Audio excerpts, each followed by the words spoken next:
Salut Internet. Est-ce que tu te souviens quand je laissais des chaînes se présenter en intro de mes vidéos? Eh bien, je te présente un nouveau segment où je parlerai soit de coups de cœur, soit de chaînes YouTube bien cool, soit de l'actualité de copains, soit même, pourquoi pas, soyons fous, de partenariat.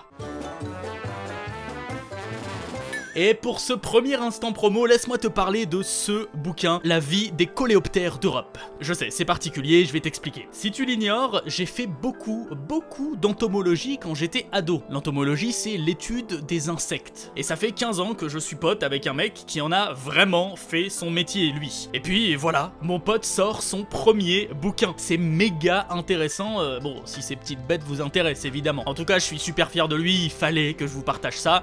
Je vous laisse évidemment un lien en description. Bon, et si on y allait? Parce que ça fait quand même depuis mars, il me semble, que vous attendez la 4e partie.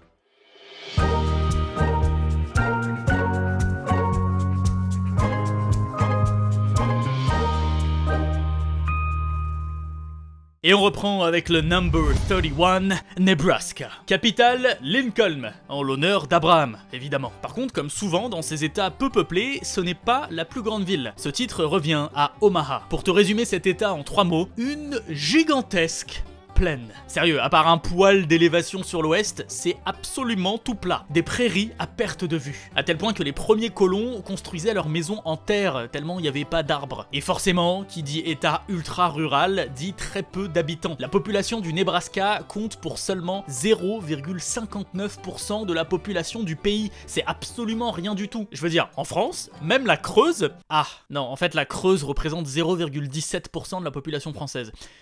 J'ai rien dit. Bon, et ben le Nebraska, c'est presque autant la campagne que la Creuse. Évidemment, le secteur agricole est complètement fou, c'est un énorme producteur de bœuf et de bisons, mais aussi de porc, de maïs ou encore de sorgho. Et en termes d'industrie, c'est un domaine pas courant qui est en tête, le transport de marchandises. En même temps, quand tu dézoomes un petit peu, tu te rends compte que l'État a un poil à un emplacement idéal. Par contre, au niveau tourisme, c'est le calme absolu. Et c'est con parce qu'il y a de réelles merveilles, comme Chimney Rock par exemple. Allez, 2 petites anecdotes pour finir. Déjà, regardez, quand on zoome sur le coin là de la frontière avec le Colorado, on peut y voir un smiley. Voilà, ça m'a fait marrer qu'un mec se dise tiens, et si je mettais un smiley comme ça, le prochain couillon qui zoome, bah il va... Merde. C'est moi le couillon du coup. Et sinon, tout au nord de l'état se trouve le village de Monowi, qui avait encore il y a quelques années 2 habitants, un couple de retraités, mais depuis la mort du mari, c'est Elsie, octogénaire, qui porte la casquette de mère, de gérante de l'unique taverne, et aussi de directrice de la petite bibliothèque. Et visiblement, c'est le seul cas aux États-Unis d'une ville ayant officiellement un seul habitant. Oh, Nevada!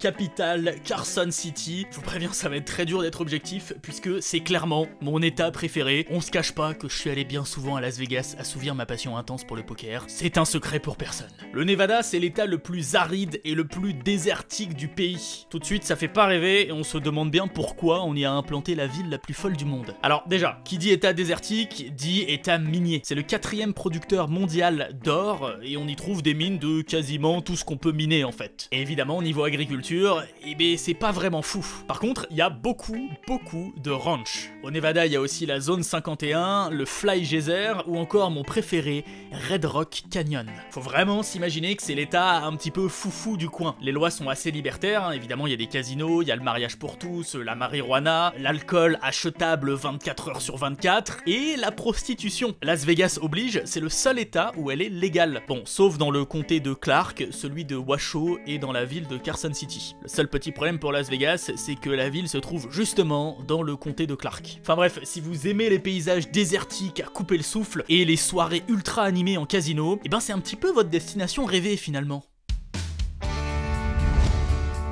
New Hampshire. Capitale, Concorde. Un de ces états dont le nom ne nous dit pas grand chose en général, en plus d'être complètement imprononçable, et qu'on va d'ailleurs rebaptiser tout de suite NH. On est donc de retour tout en haut à droite des États-Unis. D'ailleurs, si vous vous demandiez avant cette vidéo où se trouve la ville de Saint-Malo, eh ben elle est à 5 km de la frontière nord du NH. Mais oui, évidemment que je parle pas de notre ville française. Saint-Malo, c'est juste un petit village de 500 habitants au Québec. Au centre de l'état, les White Mountains, qui attirent énormément de touristes. Côté industrie, à part des carrières de granit, il y a pas grand chose, hein, et la majorité des sous rentrent en fait grâce aux entreprises de haute technologie, des services ou encore de la finance. On y produit également beaucoup de sirop d'érable. Mais la grande particularité du NH, c'est clairement sa politique libertaire. Pas d'obligation de port de la ceinture, ni du casque à moto, liberté totale de circulation des armes. Je veux dire, même la devise de l'État, c'est « Live free or die », vivre libre ou mourir. C'est assez clair. Il n'y a aucune taxe sur les ventes, aucun impôt sur le revenu. En fait, les libertariens purs et durs rêvent même d'un État sans gouvernement, sans service public, sans règles quoi. Sinon, petit fun fact, en voulant décriminaliser l'avortement, l'État a voté par erreur une loi autorisant les femmes enceintes à tuer n'importe qui. En fait, le texte disait qu'une femme enceinte ne pouvait pas être jugée pour homicide, en oubliant de préciser que ça ne concernait que son enfant pas encore né. Et puis si le NH te branche, sache qu'on y trouve un des plus gros festivals de moto et aussi beaucoup de courses de NASCAR ou encore de dragster. 34e état, le New Jersey, capitale Trenton. J'ai toujours beaucoup aimé la forme du New Jersey. Un tout petit état squeezé entre deux énormes mastodontes, Philadelphie et New York. À tel point que beaucoup de gens qui habitent dans la banlieue de ces villes vivent en fait dans le New Jersey. Et ça en fait un des états les plus densément peuplés. Dis-toi, il y a quasiment 9 millions d'habitants au New Jersey, mais dans la plus grosse ville de l'état, il n'y en a même pas 300 000. Ou parfois, il est un petit peu considéré comme un état dortoir. Bon, mais quand même, ça reste un géant dans l'industrie pharmaceutique, l'agriculture est aussi poussée à l'extrême. En fait, le New Jersey est parmi les plus gros producteurs de pas mal de trucs qui se mangent, hein, des poivrons aux palourdes en passant par le miel. L'État a sans doute parmi les lois les plus strictes en matière de contrôle d'armes à feu. Et puis dans les fun facts, on peut citer l'absence totale d'hymne, c'est le seul État dans ce cas. C'est dans le New Jersey qu'a vu le jour le tout premier studio de cinéma de l'histoire, le Black Maria, qui a été créé par Thomas Edison. Et surtout, c'est là-bas qu'on trouve un musée slash magasin que je rêve de visiter, le musée du paranormal. On continue. État de New York. Capitale, Albany. Et oui, c'est pas New York. D'ailleurs, on se le dit, l'état de New York ne se résume pas, mais alors pas du tout, à la ville de New York. Il est majoritairement dominé par des zones naturelles, que ce soit des forêts, des rivières, des montagnes, des lacs, etc. Alors oui, évidemment, l'essentiel de l'économie tourne autour de New York, hein. Ça reste la plus grande zone économique du pays, ça reste la 8e plus grosse aire urbaine au monde. C'est donc tout naturellement le secteur du service qui prédomine. Le domaine de la culture est aussi en plein boom, avec masse de tournages de films, de studios de jeux vidéo, et puis le tourisme également, ça a un énorme poids dans l'économie locale. Niveau sport, c'est clairement une religion dans cet état. Il y a déjà le marathon de New York, qui est connu mondialement, mais je veux dire, le hockey, le basket, le baseball ou même le tennis, tout le monde est à fond là-bas. Et puis si vous passez dans le coin et que vous en avez marre de l'éternelle ville de New York, je vous conseille sans hésiter, dans l'ordre, le Bannersman Castle, c'est une espèce de château écossais en ruine, et pour un côté plus nature, les chutes de Catterskill, ou encore le Chestnut Ridge Park, et sa flamme éternelle qui brûle dans une toute petite grotte. Ah bah tout de suite, ça change de New York.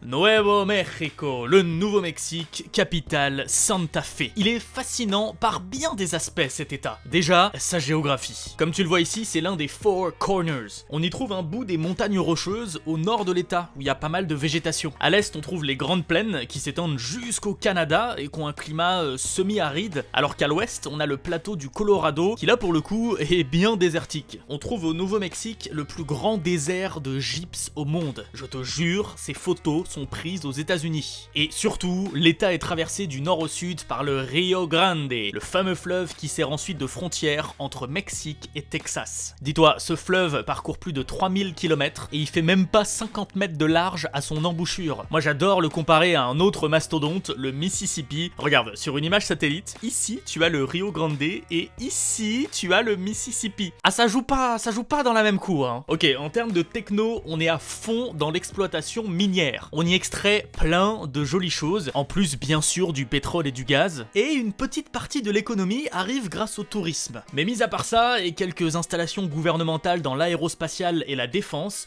c'est un état plutôt pauvre. En agriculture, le Nouveau-Mexique produit la masse de piments et de noix de pécan. Voilà, je trouvais ça un petit peu atypique. Et puis sinon, à visiter, il y a pas mal de musées et d'expos en rapport avec la forte culture amérindienne, encore très présente sur place. Ah oui, et puis pour les plus curieux d'entre vous, au Nouveau-Mexique, vous pouvez visiter la ville de Roswell et en apprendre plus sur cet événement mystérieux.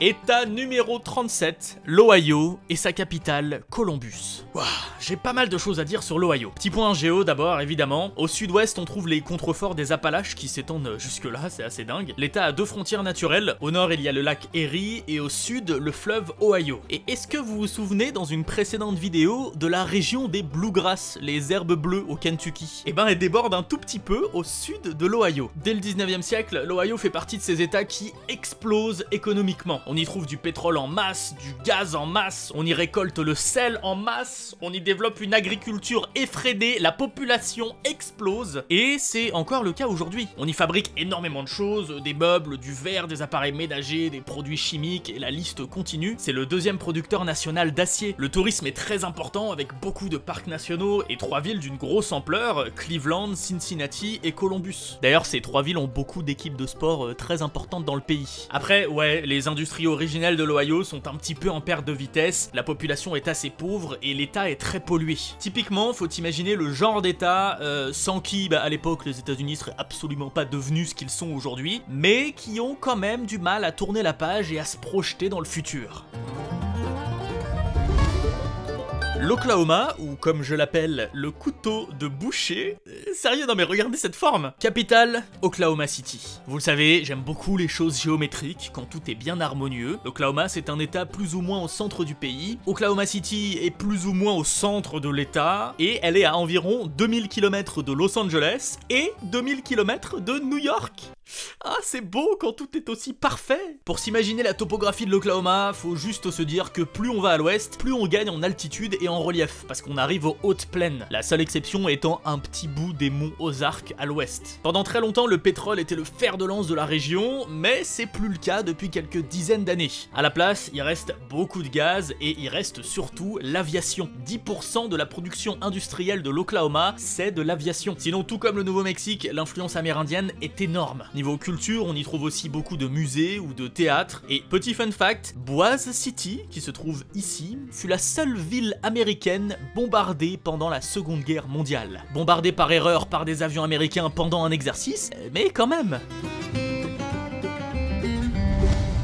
Oregon, capitale Salem et ville la plus peuplée, Portland. L'Oregon est l'un des 3 états continentaux qui bordent le Pacifique, et tu vas voir, sa géographie est assez particulière. Déjà, le long de la côte, il y a une chaîne côtière, c'est absolument pas plat. Au sud-ouest, on a les monts Klamath, à l'ouest, le haut désert, la région des Blue Mountains et un petit bout du plateau de Columbia qui s'étend surtout dans l'état de Washington. Et alors, on arrive aux 2 zones intéressantes. Déjà, la chaîne des Cascades, qui est très accidentée, et coincée entre ces montagnes et la chaîne côtière, la petite zone où se trouvent 70% des habitants de l'État, la vallée de la Willamette, qui tient son nom de la rivière qui la traverse. Et puis qui dit montagne dit vallée, dit aussi forêt. L'exploitation forestière est énorme là-bas. Fabrication de papier, de meubles et de tout ce qui suit. Le tourisme naturel est aussi une grosse partie de l'économie, aussi bien en montagne que sur la côte. L'Oregon est un énorme producteur de poires, de vin, de saumon et de noisettes. Genre vraiment, 95% des noisettes du pays viennent d'Oregon. C'est un des plus gros producteurs mondiaux. C'est un des états les plus verts, qui est un très gros producteur d'énergie hydroélectrique. Toutes les bouteilles et les canettes sont consignées depuis les années 70. Et sinon, l'Oregon est la capitale mondiale des villes abandonnées, avec plus de 80 villes fantômes, dont ma préférée, Idiotville. Voilà, il y a quand même une ville quelque part dans le monde qui s'appelle Idiotville. Bref, l'Oregon est un état que j'adore, je pourrais vraiment en parler des heures, mais il faut déjà passer à notre dernière destination pour aujourd'hui. La Pennsylvanie. Capitale Harrisburg et ville la plus peuplée, Philadelphie. On est de retour juste à côté de l'Ohio. La Pennsylvanie est traversée par les Appalaches du sud-ouest au nord-est. Ou du nord-est au sud-ouest, parce qu'en vrai, il n'y a pas trop de mouvement dans des chaînes de montagnes. Les secteurs de la finance et des assurances sont très importants, à côté de choses un petit peu plus classiques, comme la transformation alimentaire, la pétrochimie, le textile, ou encore l'imprimerie et l'édition. Mais bien sûr, l'agriculture est en tête. La Pennsylvanie est notamment le premier producteur national de champignons. Ça me fait marrer à chaque fois de trouver pour chaque état quel élément ils produisent le plus. Niveau démographie, la plus grande communauté de Amish du pays se trouve en Pennsylvanie. Ça représente quand même plus de 75 000 personnes. Et puis parler de la Pennsylvanie sans parler de sport, c'est un peu comme regarder une vidéo de Doc Seven sans palmier. On sentirait qu'il manque quelque chose. On y retrouve donc des équipes de hockey, de baseball, mais surtout les Steelers de Pittsburgh, qui détiennent, avec les Patriots depuis 2019, le plus de victoires au Super Bowl. C'est pas rien. Sinon, à visiter absolument le Mutter Museum, dont on a déjà parlé sur cette chaîne, et en fun fact vraiment cool, en 1946, le premier ordinateur du monde a été utilisé à Philadelphie.